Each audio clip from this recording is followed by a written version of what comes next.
Bull run series part 2 में आप सभी का स्वागत है। इस वीडियो में देखेंगे ऐसे 3 स्टॉक जो कि अपने टॉप लाइन को टॉप नॉच ग्रो कर रहे हैं। उसके साथ साथ देखेंगे इसका रेवेन्यू ग्रोथ जो है वो 31%, 52% और 55% जो है वो टॉप लाइन में ग्रोथ होती हुई दिखेगी। उसी तरह से कंपनी की कैपेक्स भी कर रही है और आगे का 3 इयर्स का आउटलुक जो है वो बहुत बढ़िया है, बहुत पॉजिटिव है। चलिए, जैसे कि हम हमेशा कहते हैं, लर्निंग है तो अर्निंग है। चलिए कुछ नया सीखते हैं। दोस्तों, हमारी पहली कंपनी जो है वो स्टील सेक्टर से। But why this company? ये कंपनी जो है ना फुल्ली इंटीग्रेटेड है, यानी स्टील बनाने के लिए जो स्पॉन्ज आयरन लगता है वो माइनिंग करने से जो फाइनल प्रोडक्ट है उनका एसएस ग्रेड, वहां तक ये पूरा जो वैल्यू चेन है वो खुद ओन करती है। और कंपनी में जिस तरह से प्रोडक्ट मिक्स शिफ्ट हो रहा है उसी तरह से कंपनी के मार्जिन एक्सपेंशन भी हो रहा है। देखिए, कंपनी का अगर रिजल्ट देखेंगे तो रिजल्ट से ही पता चलेगा कि किस डायरेक्शन में ये कंपनी जा रही है। Company quarter on quarter basis से देखेंगे तो लास्ट ईयर फर्स्ट क्वार्टर में कंपनी का रेवेन्यू 558 करोड़ था, वहां से मूव होकर 732 करोड़ हुआ, यानी 31% की टॉप लाइन में ग्रोथ है। अगर कंपनी का EBITDA देखेंगे तो 73 करोड़ से 95 करोड़ हुआ, यानी इसमें भी 31% की ग्रोथ है। लेकिन अगर बॉटम लाइन में आते हैं तो पैट जो है वो 34 करोड़ का पैट 57 करोड़ हुआ है, यानी पैट में 69% की ग्रोथ है। यानी टॉप लाइन तो 31% से बढ़ा, लेकिन बॉटम लाइन में 69% का ऑपरेटिंग लेवरेज जो है वो कंपनी को मिल रहा है। ये क्यों ऑपरेटिंग लेवरेज मिल रहा है, नहीं ये समझना जरूरी है। और ये क्या स्ट्रक्चरल है या फिर वो ये वन ऑफ है, ये भी समझना जरूरी है। देखिए, कंपनी का क्या है ना, जो बेसिक उनके प्रोडक्ट है ERW पाइप्स वगैरह, उसकी अगर रियलाइजेशन देखेंगे, उसकी प्राइस अगर देखेंगे तो अराउंड 45 to 50,000 तक है। लेकिन कंपनी जो नए प्रोडक्ट ला रही है, नया कैपेक्स कर रही है, उसका रियलाइजेशन देखेंगे SS 300 ग्रेड का तो वो 2 लाख to 2,20,000 तक है, यानी इससे अराउंड 4 to 5x ज्यादा। इससे समझ में आता है कि ये प्रोडक्ट मिक्स जो है ना वो कंपनी के फेवर में हो रहा है। और उसी वजह से कंपनी ने EBITDA पर टन, एक बहुत इंपॉर्टेंट मैट्रिक होता है किसी भी स्टील इंडस्ट्री के लिए या फिर स्टील कंपनी के लिए, कंपनी ने गाइडेंस दिया था कि 7,500 to 8,000 तक हम हमारा EBITDA पर टन लेके जाएंगे।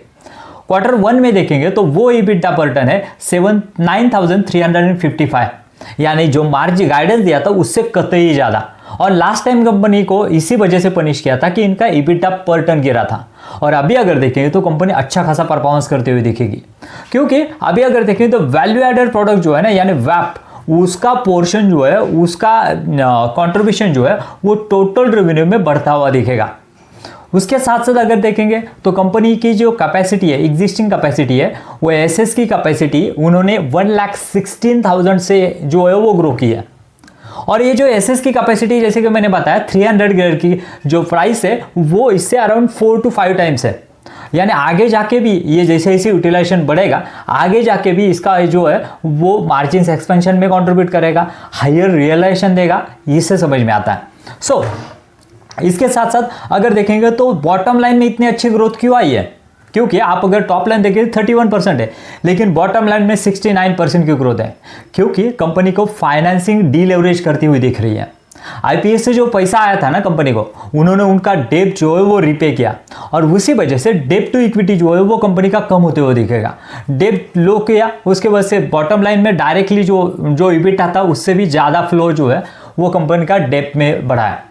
उसके साथ साथ कंपनी का अगर कैपेक्स देखेंगे तो कंपनी ये तो 1,16,000 है ही, कंपनी अभी 3,60,000 की कैपेसिटी वो भी और ऐड कर रही है, वो आ जाएगी क्वार्टर 4 2027 में। यानी ये भी हायर रियलाइजेशन वाला प्रोडक्ट है, ये 1,60,000 और ये 3,60,000, ये दोनों से कंपनी का प्रोडक्ट मिक्स चेंज होने वाला है, आगे जाके उसके रियलाइजेशन बढ़ने वाले, मार्जिन एक्सपेंशन होने वाला है और EBITDA पर टन भी बढ़ने वाला है। ये सभी पॉजिटिव मोमेंटम जो है वो कंपनी लेके चल रही है। लेकिन अभी अगर देखेंगे तो कंपनी बहुत एग्रेसिवली जो है वो कैपेक्स कर रही है। वर्किंग कैपिटल साइकिल ये एक कंपनी के लिए थ्रेट होता है, थ्रेड बना हुआ है, इसको हमें ट्रैक करना होगा। क्यों?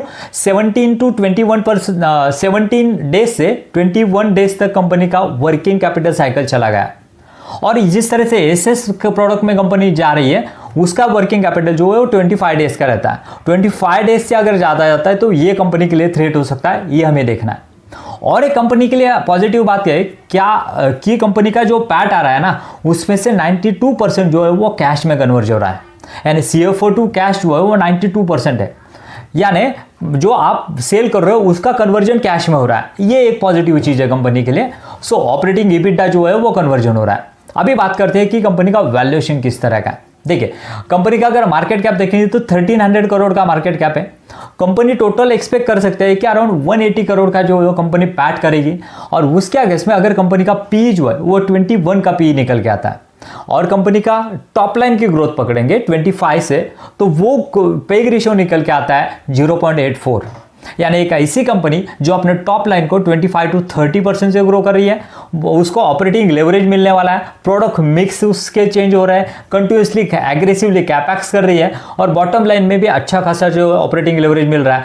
तो ये मुझे लग रहा है कि ये फेयरली वैल्यूड है, क्योंकि आगे उसी तरह की ट्रेजेक्टरी जो है वो कंपनी जो है वो कंटिन्यू कर सकती है। सो दोस्तों, संभव स्टील को जरूर स्टडी कीजिए, क्योंकि this is one of the best company in the steel industry. So हमारा दूसरा स्टॉक जो है वो है हॉस्पिटल सेक्टर से। हमें पता है कि हॉस्पिटल सेक्टर एक ऐसा सेक्टर है जहां पे रिसेशन नहीं आता है। कुछ भी हो जाए, आप जो है आप इलाज करना जो है वो बंद नहीं करोगे, because this is the necessity not luxury. So इस सेक्टर को हम निग्लेक्ट नहीं कर सकते। सो इसी से रिलेटेड एक small cap high growth company के बारे में बात करेंगे। कंपनी का नाम है यथार्थ hospital. But why this company? ये कंपनी है ना बहुत एग्रेसिवली अपने जो नंबर ऑफ बेड से, नंबर ऑफ हॉस्पिटल से उनको एक्वायर कर रही है। इसका अगर ये देखेंगे, बेस देखेंगे, तो Delhi NCR, Faridabad, new Delhi, greater Noida, ऐसे दिल्ली के रीजन में ये कंपनी काम कर रही है। टोटल अभी 9 हॉस्पिटल है। 9 हॉस्पिटल मिला के 2800 बेड्स है, उसमें से अराउंड 1900 बेड्स जो ऑपरेशनलाइज है।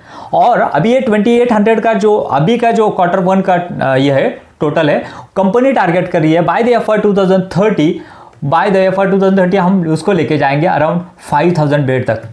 यानी ये बेड की कैपेसिटी अराउंड 2x करने को देख रहे हैं। यानी ये CAGR निकल के आता है अराउंड 25% का, यानी 25% से अपने टॉप लाइन को बेड एक्सपेंशन करने को देख रही है। और कंपनी का रिजल्ट भी है ना उसी तरह का आया है, क्योंकि टॉप लाइन में तो बहुत बढ़िया ग्रोथ है कंपनी के। देखिए, कंपनी के लास्ट ईयर की बात की जाए तो कंपनी ने लास्ट ईयर में कंपनी का रेवेन्यू था 258 करोड़। उसके अगेंस्ट में कंपनी ने अभी इस क्वार्टर में 393 करोड़ का रेवेन्यू किया है। यानी इससे 52% की टॉप लाइन में ग्रोथ है, टॉप नॉच ग्रोथ हमें देखने को मिलेगी। लेकिन अगर नीचे देखेंगे तो 65 करोड़ का EBITDA 92 करोड़ हुआ है, और इसमें 42% की ग्रोथ है। और अगर नेट प्रॉफिट की बात की जाए तो 42 करोड़ का नेट प्रॉफिट 45 करोड़ हुआ है, यानी नेट प्रॉफिट में मोटा मोटी जस्ट ओनली 12% की ग्रोथ है। तो आप सोचेंगे कि ऑपरेटिंग लेवरेज कंपनी को नहीं मिल रहा है, इवन दो टॉप लाइन तो बहुत बढ़िया ग्रो की है, तो उसके पीछे के रीजन है ना वो भी समझने जरूरी है। मार्केट ऐसे ही काम करता है, ऐसे ही दिखता है। आज भी देखेंगे तो अराउंड 6% का अपसाइड ही स्टॉक में हुआ है, क्योंकि मार्केट उसको रिवॉर्ड कर रहा है। जिस तरह से एग्जीक्यूशन हो रहा है उसको रिवॉर्ड कर रहा है। किस तरह का एग्जीक्यूशन हुआ है और क्या कंपनी में पॉजिटिव जो वो मूवमेंट हो रहे हैं, पॉजिटिव न्यूज हो रहे हैं, ये देखना जरूरी है। देखिए, कंपनी की बात की जाए तो कंपनी की जो ग्रोथ है ना वो कैसे आ रही है, पहले तो ये देखेंगे। टॉप लाइन की 52% की ग्रोथ। कंपनी ने जो नए नए हॉस्पिटल्स एक्वायर किए हुए हैं, वो न्यू हॉस्पिटल जो है वो कंट्रीब्यूट कर रहे हैं 27%। यानी पहले वाले नोएडा हो गया, ग्रेटर नोएडा हो गया, उसके साथ साथ अभी झांसी वाला भी हॉस्पिटल जो कंट्रीब्यूट कर रहा है, वो तो पुराने वाले हॉस्पिटल हो गए। लेकिन नए वाले एक्विजिशन जो है उनके, वो 27% कंट्रीब्यूट कर रहे हैं। पुराने हॉस्पिटल जो है वो तो ब्रेक इवन मतलब वो जो सैचुरेशन में चले गए, लेकिन आगे आने वाली ग्रोथ जो है ना वो 27% इसमें कंट्रीब्यूट किया है। उसके वजह से टॉप लाइन में अच्छी खासी 52% की ग्रोथ देखने को मिल रही है, पहली बात। दूसरी बात, अभी अगर देखेंगे CGHS करके रहता है, CGHS मतलब गवर्नमेंट क्या अगर कंट्रीब्यूशन इसमें देखेंगे तो वो अच्छा खासा कंट्रीब्यूशन जो है होते हुए दिखेगा। अराउंड 35 to 40% का कंट्रीब्यूशन टोटल रेवेन्यू में होता हुआ दिखेगा गवर्नमेंट का। लेकिन अभी क्या हुआ है ना, इसमें गवर्नमेंट पहला जो आपके जो बीमारियों के हिसाब से जो ये करते थे, इलाज के लिए जो पैकेज दिए जाते थे, उस पैकेज में इंक्रीमेंट किया है। सो इस वजह से क्या हुआ है, ये जो रियलाइजेशन है वो भी बढ़ा है, और उसके वजह से मार्जिन्स में जो कंपनी का पॉजिटिवनेस आया। सो अभी जानते हैं कि कंपनी के उसके साथ साथ कंपनी का फरीदाबाद वाला हॉस्पिटल जो है वो भी ब्रेक इवन जो कर चुका है। वो उन्होंने टारगेट दिया था कि हम अराउंड 12 to 15 मंथ में उसको ब्रेक इवन करेंगे। लेकिन कंपनी का अगर देखें तो 9 मंथ में ही उन्होंने फरीदाबाद वाला हॉस्पिटल ब्रेक इवन किया, ये एक पॉजिटिव चीज़ है। दिल्ली मॉडल वाला अगर जो उन्होंने नया वाला एक्विजिशन किया है उसका अगर आरपॉप देखेंगे तो वो 50,000 का आरपॉप है। और कंपनी के जो मैनेजमेंट है उन्होंने टोटल आरपॉप का गाइडेंस दिया था कि 35,000 रहेगा, और Q1 में कितने आया है 34,758, मतलब उसी के गाइडेंस को बीट करता हुआ या फिर मीट करता हुआ ये दिख रहा है। लेकिन दिल्ली वाला हॉस्पिटल है ना वो अभी तक लॉस मेकिंग है। मतलब क्या हुआ है ना, अभी आपने उसको एक्वायर किया है, लॉस मेकिंग हॉस्पिटल था, उसको लॉस मेकिंग करने के बाद में कंपनी का टारगेट है कि हम 10 to 11 मंथ में उसको पॉजिटिव करेंगे, यानी ब्रेक इवन करेंगे। ये क्या कर रहा है ना, ये दिल्ली टाउन हॉल हॉस्पिटल वो जो प्रॉफिट आ रहा है उसको ड्रैग कर रहा है। उसके वजह से कंपनी के EBITDA मार्जिन जो वो सफरेस हो रहा है। उसके साथ साथ देखेंगे तो अपफ्रंट खर्चे भी कंपनी को करना पड़ रहा है। कंपनी के एम्प्लॉय कॉस्ट देखेंगे तो 62% से बढ़िया, क्योंकि आपने अगर नए हॉस्पिटल लगाया तो आपको खर्चा भी करना पड़ेगा ना, डॉक्टर हायर करने पड़ेंगे, नर्सेस हायर करने पड़ेंगे, ये सभी स्टाफ हायर करना पड़ेगा, उसीलिए 62% से जो है आपके खर्चे बढ़े। उसके बाद में अदर एक्सपेंसेस जो है वो 65% से बढ़े। अदर एक्सपेंसेस मतलब क्या, आपकी जैसे कि MRI मशीन हो गया और बाकी के इक्विपमेंट हो रहे, फर्नीचर हो गया, ये सभी जो है वो 65% से बढ़े। और अराउंड कंपनी ने क्या हुआ है पिछले 1 साल में देखेंगे तो अराउंड 1000 बेड जो है उन्होंने ऐड किए। 1000 बेड अगर ऐड भी किए आपने तो इमीडिएटली तो आपका रियलाइजेशन होगा नहीं, उस हॉस्पिटल में इमीडिएटली तो आपके पेशेंट आएंगे नहीं। धीरे धीरे जैसे जैसे उसका जो ऑक्यूपेंसी है वो बढ़ेगा, वैसे आपके पेशेंट जो है वो रियलाइजेशन चालू होगा और ब्रेक इवन होगा हॉस्पिटल।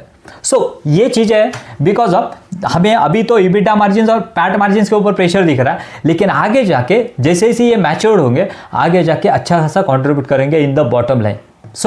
अगर देखेंगे तो इसका भी 98% जो EBITDA है वो कन्वर्जन हो रहा है COF में, यानी कैश ऑपरेटिंग प्रॉफिट में। उसके बाद में अगर डेटर डेज देखेंगे तो वो भी इंप्रूव है, 124 डेज से वो 112 डेज हुआ है। ये एक अच्छी साइन है कंपनी के लिए। इसके वजह से कंपनी के आपके जो हम कहते हैं ना वर्किंग कैपिटल वो भी स्टक नहीं होगा। उसके साथ साथ डेब्ट टू इक्विटी देखेंगे, डेब्ट टू इक्विटी इतने एग्रेसिवली कंपनी जो कैपेक्स कर रही है ना, इवन दो कंपनी का डेब्ट टू इक्विटी अभी भी 0.4 है। यानी इससे एक बात समझ में आती है कि कंपनी इंटरनल एक्रूवल और डेब्ट दोनों का बहुत बढ़िया कॉम्बिनेशन के साथ में ग्रो करती हुई दिख रही है। दोस्तों अब बात करते हैं कि जिस तरह से रैली पास्ट में ही हुई है ना यथार्थ की, क्या ये रैली मतलब ये जो वैल्यूएशन है वो कंफर्ट देते हैं?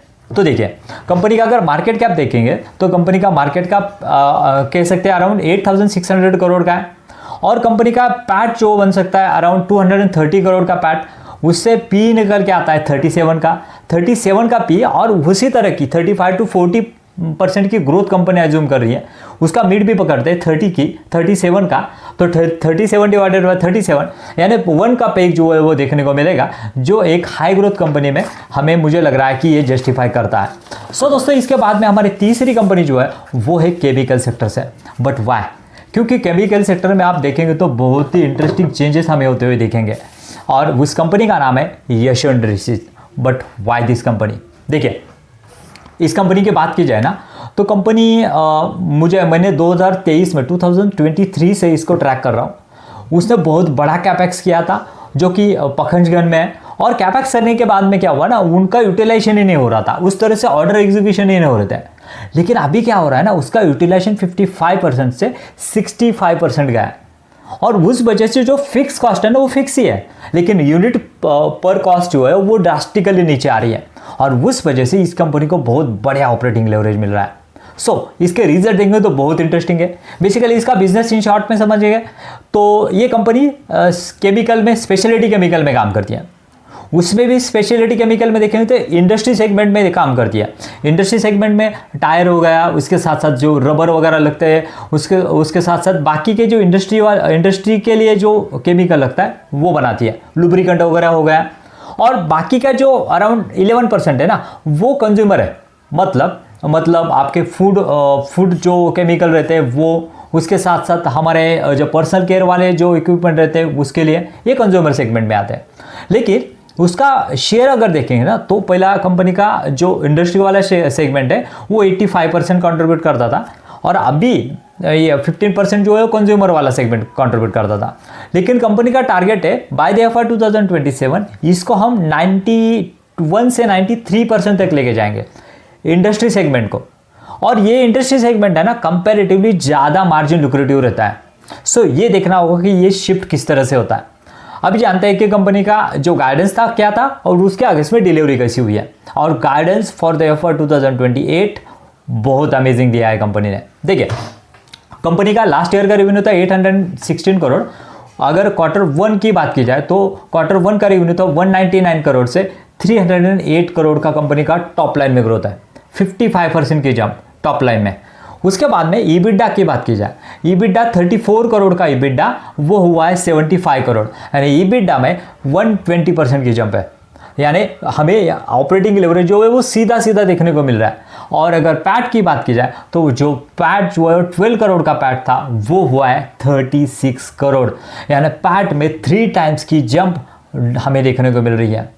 यानी बहुत इमेंस ऑपरेटिंग लेवरेज जो है वो यशो इंडस्ट्रीज को मिल रहा है। उसके पीछे के रीजन भी हम जानेंगे। ईबिडा मार्जिन देखेंगे तो 17% की ईबिडा मार्जिन 24% तक गए। और पैट मार्जिन देखेंगे तो वो भी अराउंड 6% से वो पहुंचे अराउंड 12% तक। ये जानना जरूरी है कि ये वन ऑफ है या फिर स्ट्रक्चरल है। तो कंपनी का कहना है ये स्ट्रक्चरल है, हम हमारे 24% के ईबिडा मार्जिन सस्टेन करके चलेंगे for the FR 2027। But how? जैसे कि मैंने पहले कहा कि 55% की जो यूटिलाइजेशन है वो 55 का 65% तक चला गया। और कंपनी का टारगेट है इसको हमें 75% तक लेके जाना है बाय द एफआर 2027। यानी इससे समझ में आता है कि ये और भी ऑपरेटिंग लेवरेज जो है वो देने के लिए सक्षम है for the entire year. Video अभी तक अच्छा लगा है तो वीडियो को लाइक करना मत भूलिए दोस्तों, ये हमारे लिए मोटिवेशन का काम करता है। और चैनल को सब्सक्राइब भी कर सकते हैं ऐसे ही इंफॉर्मेटिव और वेल रिसर्च कंटेंट के लिए। अभी अगर देखें तो और एक बात हुई है, जो कंपनी का डेप्ट टू ईबिटा था ना, कंपनी ने जो उनका डेप्ट है वो भी रिपे किया। उसके वजह से डेप्ट टू ईबिटा था वो 3.75 से 1.6x का है। यानी ये भी क्या कर रहा है, बॉटम लाइन को जिस तरह से हम देख रहे हैं ना, बॉटम लाइन पैट 12 करोड़ से 36 करोड़ हुआ है, वो भी उसी का रीजन है। क्योंकि बॉटम लाइन में उसका डायरेक्ट फ्लो जो है, ईबिटा डायरेक्ट फ्लो जो है वो नेट प्रॉफिट में हमें आते हुए दिखेगा। उसके साथ साथ अगर देखेंगे वर्किंग कैपिटल डेज वो भी 190 डेज से 143 डेज हुए हैं। इसका मतलब क्या है, मेरा वर्किंग कैपिटल में पैसा कम फंसेगा, मुझे वर्किंग कैपिटल के लिए जो शॉर्ट टर्म लोन है वो लेना नहीं पड़ेगा और आसानी से मेरा इंटरेस्ट का पैसा जो है वो भी बचेगा। उसके साथ साथ देखेंगे तो कंपनी ने एफआर 2028 के लिए जो गाइडेंस दिया है ना वो बहुत इंटरेस्टिंग है। देखिए एफआर 2026 की बात की जाए तो 800 करोड़ का रेवेन्यू था और अभी कंपनी ने कहा था कि लास्ट कॉन कॉल में हम उसको 1500 लेके जाएंगे बाय द एफआर 2026।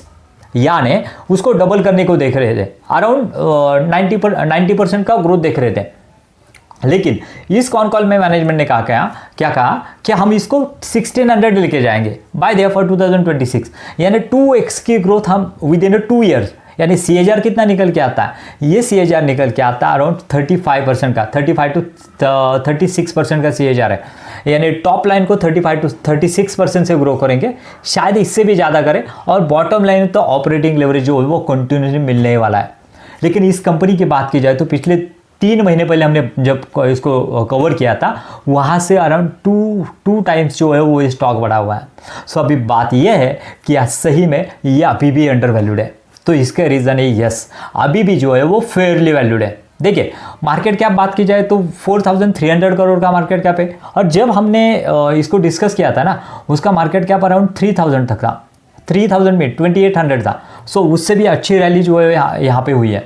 उसके बाद में अगर कंपनी का प्रॉफिट देखेंगे तो 144 करोड़ का टेंटेटिव प्रॉफिट जो है वो कंपनी कर सकती है टोटल एंटायर ईयर में। तो पी निकल के आता है 30 का। और ग्रोथ कितनी है कंपनी की, 35% से आराम से ग्रो करेगी क्योंकि 2 साल में उनको रेवेन्यू डबल करना है। तो उसका पेग रेशियो निकल के आता है 0.85। यानी एक ऐसी हाई ग्रोथ कंपनी जो टॉप लाइन में तो 35 to 40% से ग्रो करेंगे, लेकिन इमेंस ऑपरेटिंग लेवरेज मिलने वाला है। और ये कंपनी शायद 0.85 पे, तो मुझे लग रहा है कि ये फेयरली वैल्यूड है। तो क्या कहना है आपका इन तीनों कंपनी के बारे में, कौन सी कंपनी आपके पोर्टफोलियो में। और अगर आपको पार्ट 1 नहीं देखा है ना, तो वहां पे भी मैंने हाई ग्रोथ कंपनियों के बारे में डिस्कस किया, बहुत ही इंटरेस्टिंग और बहुत ही मार्केट भी उसको उसी तरह से रिवॉर्ड करता हुआ दिख रहा है। सो इस बुल रन का फायदा कर लेना है तो आपको आपके पोर्टफोलियो में ऐसी कंपनियां होनी चाहिए जो कि टॉप लाइन टॉप नॉच दिखाए। तो क्या कहना है आपका, ऑब्वियसली कोई रिकमेंडेशन नहीं है, जस्ट ओनली एजुकेशन पर्पज के लिए। मिलते हैं नए वीडियो में, थैंक यू वेरी मच।